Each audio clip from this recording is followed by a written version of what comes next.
intensity ng ensayo na nabutan ko. Kaya naharapin na din talaga yung mga ito sa mabata. Maya-maya lang ay pumusap na ito. Talagang sinag-check sa sarili niya. Seryoso siya kung gusto niya talaga bumalik. At kita talaga natin dito yung salitang all out. Ako, inaayos nila yung orders ng my father told me, Merch. Ang sabi kasi bumili and few hours lang sold out kagad. Masyado silang seryoso. Kaya naman nandito na ako sa likod ng gugulo. Triple lang pero medyo naiingayan na. Pero ayaw ko pa sinitito siya. Ginaksan ko na nga yung triple sa likod niya. Pero wala, focus pa rin talaga siya sa ginagawa niya.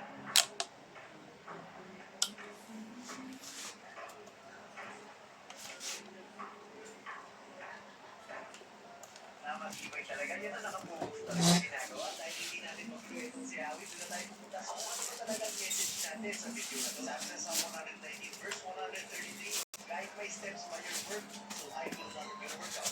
Yan din sa matinding tiwala kayo. Isa sa mga nakita sa verse na to is yung humbleness. Ginagawa ng without the Lord. Hindi ko makayanin without the Lord. Lahat ng temptation sa paligid ko. Hindi kaya ko. This verse makes us humble enough na aminin na hindi natin kaya. Hindi that we can find the balance of life.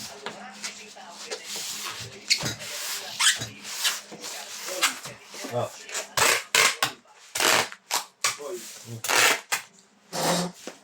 Junior J36. Jumbo Junior J36.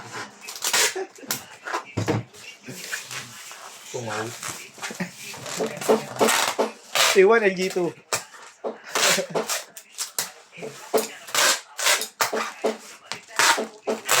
Hindi pa kinuha yung Django Junior dun, boy. Ewan ko eh, nung dumutihan ko dun, wala.